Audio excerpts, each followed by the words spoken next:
Hello नमस्कार साथियों, good morning सभी साथियों को। तो हमारे मौर्य वंश का ये है पार्ट 2। एक वीडियो हमारा कल आ चुका है जिसमें हमने थोड़ी बहुत थ्योरी डिस्कस की थी और उसकी शुरुआत कर दी थी। लगभग 35 क्वेश्चन हमने कल किए थे और आज 50 से 55 कुछ क्वेश्चन है वो बचे हुए हैं, वो आज हम आज की वीडियो में कंप्लीट करेंगे। तो दोस्तों रेडी हो जाओ, शुरू करते हैं हम आज का वीडियो। और बाकी जो नए साथी हैं, तो आप लोग यार पीछे वाले वीडियो है, पीछे वाले टॉपिक हुए जो भी प्रैक्टिस सेट है वो आप लोग पहले वो करो और ये वाला भी देख लो और इसके बाद में आप लोग वो भी सारे कर लेना। हमारा आज का अगला जो क्वेश्चन है वो है क्वेश्चन नंबर 36। बराबर यानी जहानाबाद जिला की गुफाओं का उपयोग किसने आश्रय गृह के रूप में किया? आजीविकों ने, धारुओं ने, जैनों या तांत्रिकों ने? तो इसमें 36 में आपका option number A right answer है, आजीविकों ने। अगला है अपना क्वेश्चन नंबर 37। किस अभिलेख से यह साबित होता है कि चंद्रगुप्त का प्रभाव पश्चिम भारत तक फैला हुआ था? तो कलिंग अभिलेख, अशोक का गिरनार अभिलेख, रुद्रदामन का जूनागढ़ अभिलेख या फिर अशोक का सोपारा अभिलेख? तो इसमें आपका option number C right answer है, रुद्रदामन का जूनागढ़ अभिलेख। अगला क्वेश्चन नंबर 38। केवल वह स्तंभ जिसमें अशोक ने स्वयं को मगध का सम्राट बताया था? मस्की का लघु स्तंभ, रुक्मिणीदेही स्तंभ, क्वीन स्तंभ या फिर भानु स्तंभ? तो 38वें में आपका option number D right answer है, भानु स्तंभ। देखो अगला हमारा क्वेश्चन नंबर 39 जिसमें हमें मिलान करना है। तो देखो सबसे पहले तो चाणक्य का हमें पता है। चाणक्य को कौटिल्य भी कहते हैं और विष्णुगुप्त भी कहते हैं। तो डी का डी यानी किसमें चार है? तो एक है, ये तो हो, ये ऑप्शन हटा दो, ये वाला भी हटा दो। अब हम देखते हैं अमित्रघात। अमित्रघात का हमें पढ़ा था, अमित अमित अमित करके बिंदुसार, बिंदुसार अमित्रघात। तो इसमें बी में हो जाएगा तीन। बी में तीन किसमें है? दोनों में ही है। अब बात कर लेते हैं अशोक के बारे में। देखो अशोक को प्रियदर्शनी है यहाँ पे। तो इसमें ऑप्शन नंबर ये ए मतलब इसका हो जाएगा अशोक का प्रियदर्शनी, चंद्रगुप्त का हो जाएगा सेंड्रो क्वार्ट्स। तो ए का हो जाएगा दो, सी में एक, option number C right answer. अगला क्वेश्चन नंबर 40। प्रथम भारतीय साम्राज्य स्थापित किया किया गया कनिष्क द्वारा, हर्ष द्वारा, चंद्रगुप्त मौर्य द्वारा या फिर समुद्रगुप्त द्वारा? ऑप्शन नंबर सी इसमें राइट आंसर है, चंद्रगुप्त मौर्य द्वारा। अगला क्वेश्चन नंबर 41। उत्तरांचल में अशोक का एक शिलालेख स्थित है? देवप्रयाग में, कालसी में, केदारनाथ में या फिर ऋषिकेश में? तो इसमें 41 में आपका option number B right answer है, कालसी में। अगला है अपना क्वेश्चन नंबर 42। सांची का स्तूप किसने बनवाया? अशोक, गौतम बुद्ध, चंद्रगुप्त या फिर खरगोन ने? तो 42 में option number A right answer है, अशोक ने। अगला क्वेश्चन नंबर 43। अशोक के शिलालेखों को पढ़ने वाला प्रथम अंग्रेज कौन था? बहुत अच्छा क्वेश्चन है, मोस्ट इंपोर्टेंट मान के चलो। जॉन टावर, हरी स्मिथ, चार्ल्स मेंडकोव या फिर जेम्स प्रिंसेप? तो 43वें में आपका option number D right answer है, जेम्स प्रिंसेप। अगला अपना जो क्वेश्चन है क्वेश्चन नंबर 44। कलिंग युद्ध की विजय तथा क्षत्रियों का वध अशोक के किस शिलालेख में है? शिलालेख 1, 2, 12 या फिर 13 में? तो शिलालेख 13 में इसका वर्णन है। जैसे कि कलिंग युद्ध की विजय है वो कहाँ है? शिलालेख 13। और कलिंग युद्ध के बाद ही अशोक ने जो है अहिंसा के मार्ग पे चलने लगा था। अगला क्वेश्चन नंबर 45। प्रसिद्ध यूनानी राजदूत मेगास्थनीज भारत में किसके दरबार में आया था? तो मेगास्थनीज को किसने भेजा था? सेल्यूकस निकेटर ने। और किसके दरबार में? अपने पावना के दरबार में, अपने जमाई के दरबार में, यानी कि चंद्रगुप्त मौर्य के दरबार में। इनकी पत्नी का नाम क्या था? हेलेना। हेलेना के पापा का नाम सेल्यूकस निकेटर। उनका जो राजदूत कौन था? मेगास्थनीज। इनकी एक पुस्तक क्या थी? इंडिका, जिसके बारे में उसमें क्या वर्णन था? मेगास्थनीज की जो रचना थी इंडिका, उसमें क्या रचना थी वो नीचे आपको कमेंट करनी है। अगला क्वेश्चन नंबर 46। चंद्रगुप्त मौर्य ने सेल्यूकस को कब पराजित किया? अब देखो जिसने ढंग से उसका कार्यकाल पढ़ा है तो इस क्वेश्चन को इजीली कर लेगा। चंद्रगुप्त मौर्य ने जो मौर्य वंश की स्थापना है वो की थी 322 ईसा पूर्व में और 298 में उनकी मृत्यु हो गई। ऑप्शन नंबर पहला 352 में, तो अता पता ही नहीं था, वो बच्चे थे वो तो। अगला 305 हो सकता है, 173 में वो थे ही नहीं, 261 में वो थे नहीं। तो ऑप्शन नंबर 20 में राइट आंसर है 305 में। और देखो 298 के ईसा पूर्व से लगा के 272 ईसा पूर्व तक बिंदुसार ने शासन किया था। इसके बाद में 3 साल तक भाइयों के बीच में लड़ाई झगड़ा चला। फिर 269 से लगा के 232 ईसा पूर्व तक अशोक का शासनकाल था। तो ये था अपने चंद्रगुप्त जो मौर्य काल है उनका पूरा कार्यकाल, ये आपको याद रखना है। अगला है क्वेश्चन नंबर 47, निम्नलिखित में से कौन सा राजा प्राय जनता के संपर्क में रहता था? चंद्रगुप्त मौर्य, अशोक, चंद्रगुप्त विक्रमादित्य या फिर बिंदुसार। तो 47 में option number B right answer है, अशोक। अगला क्वेश्चन नंबर 48, अशोक ने 261 ईसा पूर्व में कलिंग को जीतने के बाद क्या किया? अपने राज्य की सीमा बढ़ाई, विश्व विजय के लिए निकल पड़ा, युद्ध में विजय के पश्चात की नीति को राजा के लिए त्याज्य बताया, या फिर उपरोक्त में से कोई नहीं।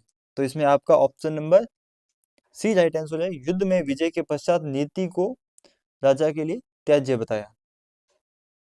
यार ये शब्द पता नहीं क्या लिख दिया, तो मुझे भी इसमें समझ में नहीं आ रहा, थोड़ा 1 मिनट में देख लेता हूँ। देखो इसमें ना ऑप्शन नंबर जो सी है वो पूरा गलत लिख दिया, थोड़ा लैंग्वेज चेंज कर दिए। इसमें होगा बारित रक्तपात को देकर युद्ध की नीति को सदा के लिए त्याग दिया था। अगला क्वेश्चन नंबर 49, अशोक के अभिलेख किस भाषा व लिपि में है? बहुत अच्छा क्वेश्चन है। तो देखो इसमें आपको देखो भाषा याद रखनी है कौन सी। प्राकृत तो भाषा है, ब्रह्मी आपकी लिपि है। प्राकृत भाषा है, ब्रह्मी आपकी लिपि है। प्राकृत ब्रह्मी ऐसे 2-4 बार इसे रटो। अगला है क्वेश्चन नंबर 50, किस ग्रंथ में चंद्रगुप्त मौर्य के लिए व्रत यानी निम्न कुल शब्द का प्रयोग किया गया? ब्राह्मण साहित्य, जैन साहित्य, मुद्रा राक्षस या फिर बौद्ध ग्रंथ। तो 50 में आपका option number C right answer है, मुद्रा राक्षस। किसने लिखी थी? विशाखादत्त ने। अगला क्वेश्चन नंबर 51, मौर्य नरेशों के बारे में निम्नलिखित में से कौन सा कथन सही है? उन्होंने विकास किया संस्कृति, कला, साहित्य, सोने के सिक्के, प्राचीन विज्ञान, हिंदू धर्म एवं समाज। तो देखो इसमें आपके 1 मिनट ऑप्शन, हाँ इसमें देखो संस्कृति और कला साहित्य ये तो आपका था, इनका विकास क्या था। सोने के सिक्के हैं वो गुप्त काल में उनकी शुरुआत हुई थी। तो जिसमें ऑप्शन नंबर 2 है वो तो होगा नहीं। एक तो ये बी नंबर वाला ये हटा दो, ये हटा दो। एक और 3 में से एक राइट होगा।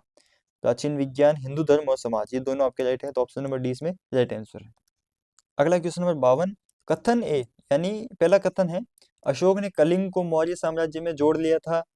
अशोक ने दक्षिण भारत को आनंदित, स्वाति एवं समृद्ध मार्गों में नियंत्रित करता था। तो देखो इसमें 2 कथन हमें दिए, तो इसमें आपके दोनों कथन सही है, और आर है वो एक की व्याख्या करता है। ऑप्शन नंबर ए इसमें राइट आंसर।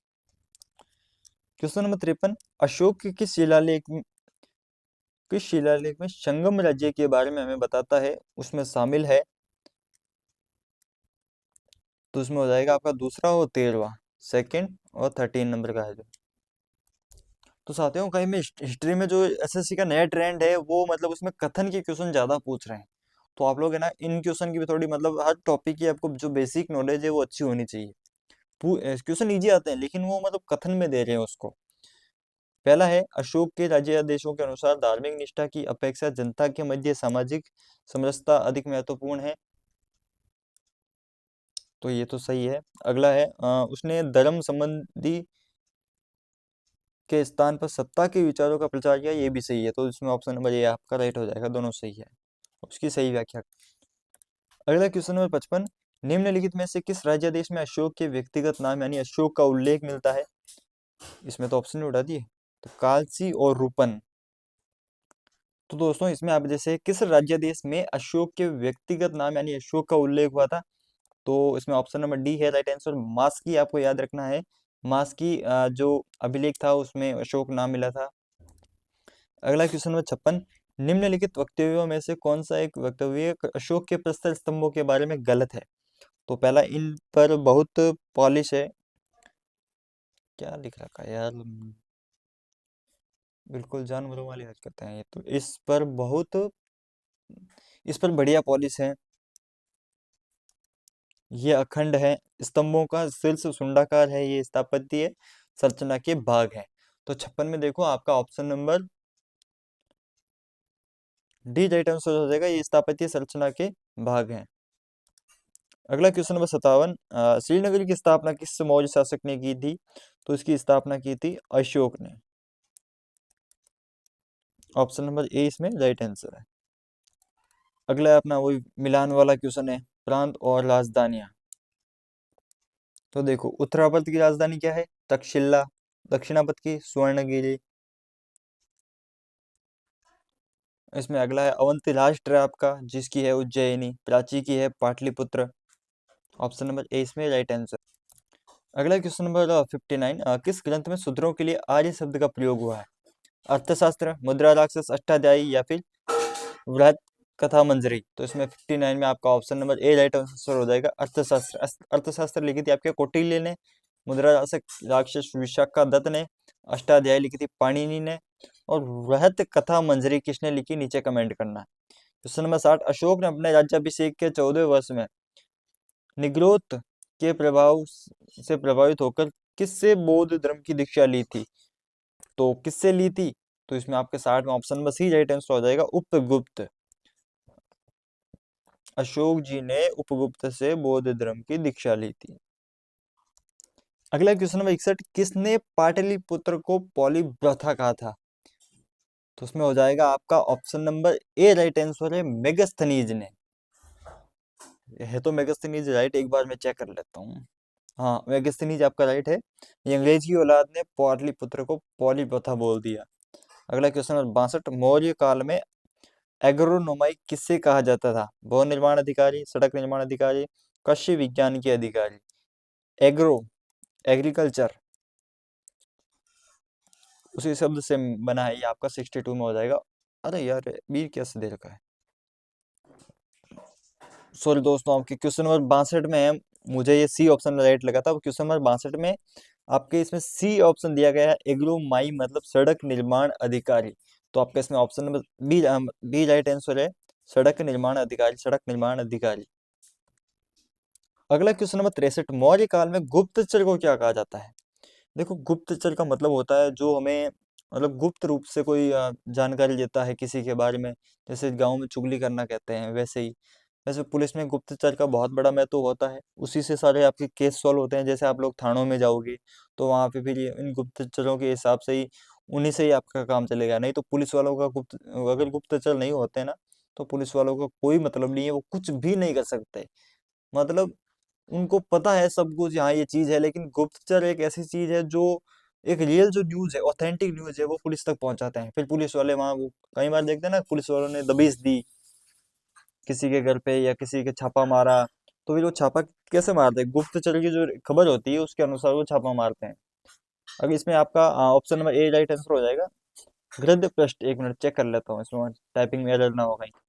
तो इसमें आपका होगा गूढ़ पुरुष। मुझे टाइपिंग एरर लगा ही है, टाइपिंग में थोड़ा एरर ज्यादा हो रहा है। इसमें मैं थोड़ी कोशिश करूंगा काम करवाने की ढंग से, तो उसके लिए तो यार सॉरी। अगला क्वेश्चन नंबर 64, किस मौर्य शासक ने आपको मौर्य समाज अशोक के आदर्शों के अनुरूप बनाने की कोशिश की?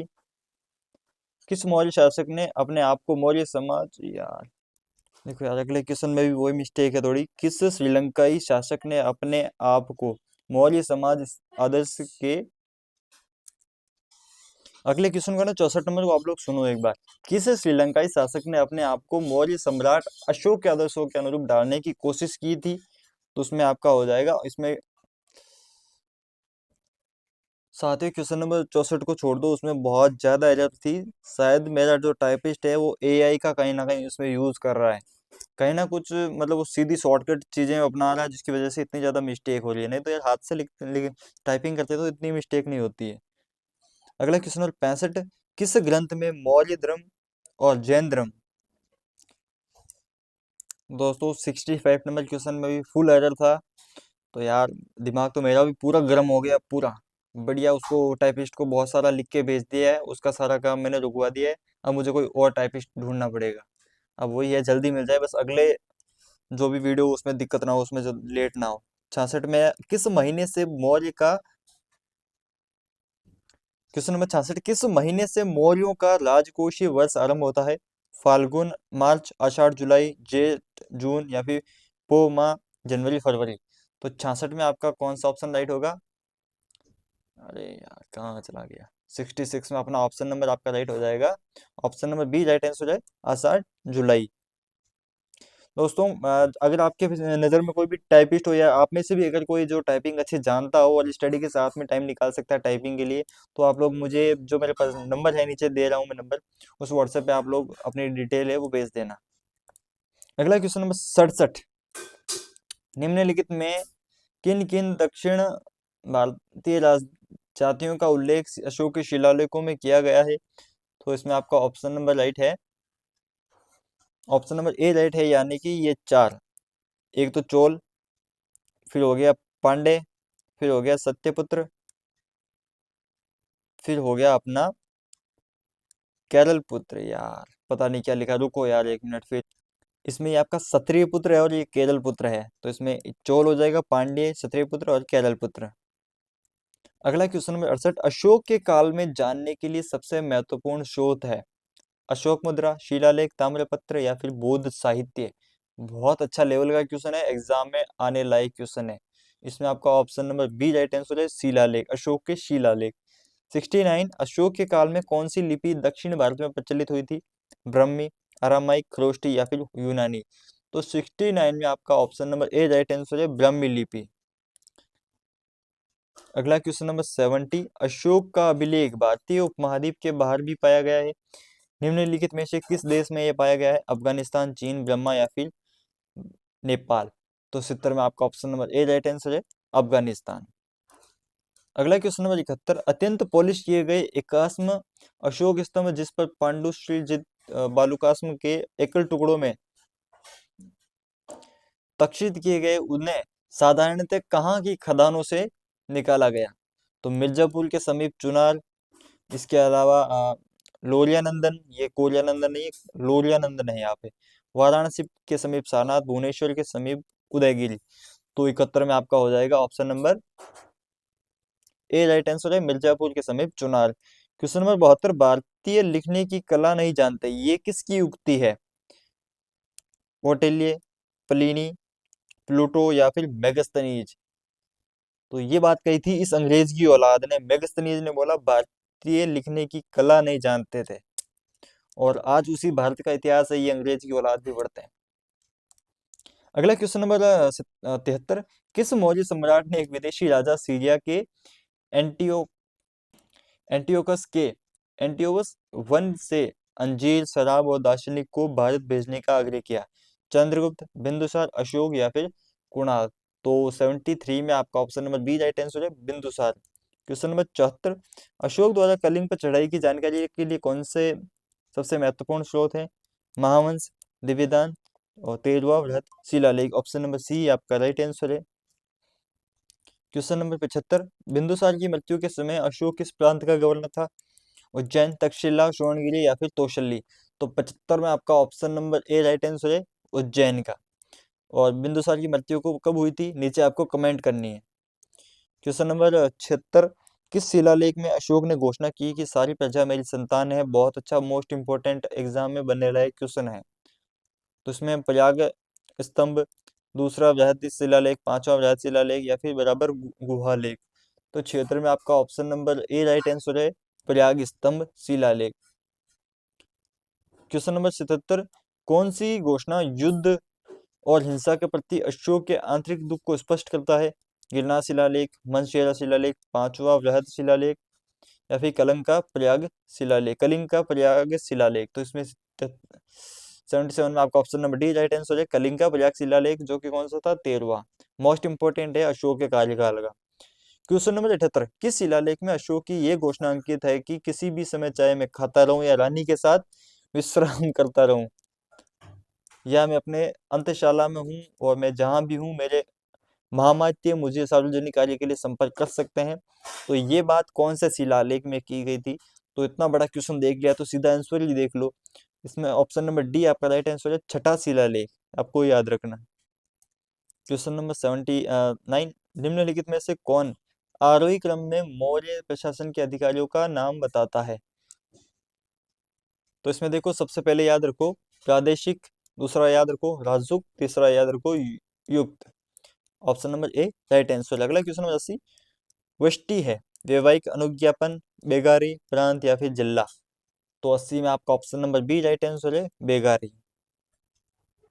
अगला क्वेश्चन नंबर 81, मौर्य काल में सीता से तात्पर्य है एक देवी, एक धार्मिक संप्रदाय, राजकीय भूमि से प्राप्त आय या फिर ऊषर भूमि। तो इसमें आपका 81 में option number C right answer है, राजकीय भूमि से प्राप्त आय, राजकीय भूमि से प्राप्त आय जिसे मौर्य काल में सीता के नाम से जाना जाता था। और अगला क्वेश्चन नंबर 82, निम्नलिखित में से मौर्य कला का सबसे अच्छा नमूना कौन है? स्तंभ, स्तूप, गुफा निर्माण, चैत्य। तो इसमें आपका option number A right answer हो जाएगा, स्तंभ। क्वेश्चन नंबर 43, कहाँ से प्राप्त अभिलेखों से मौर्य काल में अकाल, सूखा जैसे देवी प्रकोप के समय राज्य द्वारा रात कार्य किए जाने का विवरण मिलता है?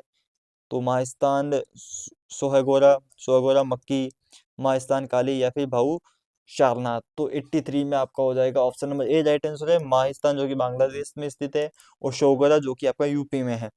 क्वेश्चन नंबर 84, अशोक ने श्रीलंका में बौद्ध धर्म का प्रचार हेतु किसे भेजा था? सबसे इंपॉर्टेंट क्वेश्चन, जो कि पूरे मौर्य प्रशासन का जो काल था, मौर्य काल था, उसमें अगर कोई एग्जाम में आने लायक क्वेश्चन है जो हर बार एग्जाम में देखने को मिलता है, 100% गारंटी लेता हूँ दिल्ली पुलिस की सभी शिफ्ट में कम से कम 2 से 3 शिफ्ट में ये आपको देखने को मिल जाएगा। अशोक के पुत्र थे महेंद्र, संघमित्रा, ये दोनों आपके श्रीलंका गए थे, इन दोनों को भेजा था श्रीलंका बौद्ध धर्म के प्रचार हेतु। अगला क्वेश्चन नंबर 85, अशोक के मनसेरा एवं शाहबाज गढ़ी से प्राप्त वृहद शिलालेखों में किस लिपि का प्रयोग किया गया था? खरोष्टी, संस्कृत, तमिल या फिर यूनानी। तो 85 में आपका option number A right answer है, खरोष्टी लिपि का प्रयोग किया गया था। अगला क्वेश्चन नंबर 86, कहाँ से अशोक ने दमनीपाई अभिलेख प्राप्त हुए थे?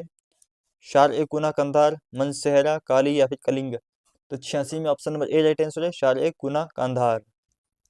अगला क्वेश्चन नंबर 87, कौटिल्य द्वारा रचित अर्थशास्त्र कितने अधिकरणों में विभाजित है? तो कौटिल्य यानी किसने इसका मतलब क्या है? चाणक्य। चाणक्य का मतलब विष्णुगुप्त। क्या लिखा था? अर्थशास्त्र। कितने अधिकरणों में विभाजित है? तो वो है आपके 15।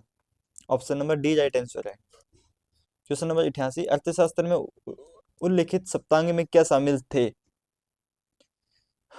तो 88 में देखो, राजा, क्षेत्र, प्रशासन और कोष। Option number A right answer. अगला क्वेश्चन नंबर 89, अशोक के समकालीन तुर्मे कहाँ का राजा था? मिस्र, यार एक मिनट ऑप्शन देख लेता हूँ, ऑप्शन में मिस्टेक लग रही है मुझे। मिस्र नहीं, ऑप्शन भी सही है, कोरिंथ, मैसिडोनिया या फिर सीरिया। तो 89 में आपका option number A right answer है, मिस्र। क्वेश्चन नंबर 90, आज का हमारा लास्ट क्वेश्चन, किसके शासनकाल में डाइमेकस भारत आया था? मोस्ट इंपोर्टेंट क्वेश्चन है। चंद्रगुप्त मौर्य, बिंदुसार, अशोक या फिर कनिष्क। तो 90 में option number B right answer है, बिंदुसार के काल में डाइमेकस भारत आया था। अशोक के काल में कौन भारत आया था? चंद्रगुप्त मौर्य के काल में कौन भारत आया था? इन दोनों का नीचे आपको कमेंट करना है। तो हमारे आज के एक और आखिरी क्वेश्चन से आपका मुंह मीठा करवा देते हैं। क्वेश्चन नंबर 91, निम्नलिखित अभिलेखों में से किसमें अशोक का नामोल्लेख हुआ है? किसमें? गुर्जर में, आहोरा में या फिर ब्राह्मी या फिर सारनाथ में। तो 90 में आपका option number A right answer है, गुर्जर में हुआ। इसके अलावा मास्की अभिलेख है, वहां पे भी इसका उल्लेख मिला था। तो दोस्तों, हमारे मौर्य काल के सारे क्वेश्चन खत्म हो गए हैं। अब आपको क्या करना है, इस वीक में एक बार मौर्य काल को जब भी टाइम मिले, रात को सोते टाइम या फिर कहीं घूमने जा रहे हो या फिर घर वालों के साथ में बातें कर रहे हो, उस टाइम पे आप लोगों को वो बातें छोड़ के, वो घूमना छोड़ के, वो अपनी जो भी आपकी प्रेमी है, प्रेमिका है, उससे बात कर रहे हो उस टाइम पे उसको छोड़ के थोड़ा सा 20 मिनट का टाइम निकाल के इस टॉपिक को थोड़ा वापस पढ़ लेना। तो वो क्या है कि आपका रिवीजन अच्छा हो जाएगा और आपको चीजें याद हो जाएगी। तो दोस्तों, अपने मिलते हैं कल के वीडियो में। और इसके अलावा अगर किसी के को टाइपिस्ट हो, जानकार में हो, तो आप लोग मुझे जो मेरे व्हाट्सएप ग्रुप में आप लोग जुड़े हुए होंगे ना, तो वहाँ पे आप लोग मुझे मैसेज कर देना, उसकी डिटेल वगैरह बता देना। जो भी पैसे वगैरह होंगे ना तो उनको दे देंगे, जो भी वो मांगेंगे। क्योंकि मेरा टाइपिस्ट एक नंबर का नालायक है, सच में एक नंबर का नालायक निकला। क्योंकि इतनी गलतियां सीधा मुझे लग रहा है कुछ ना कुछ उसमें वो डायरेक्ट कॉपी पेस्ट करने की कोशिश कर रहा है, जिसकी वजह से इतनी गलतियां हो रही है।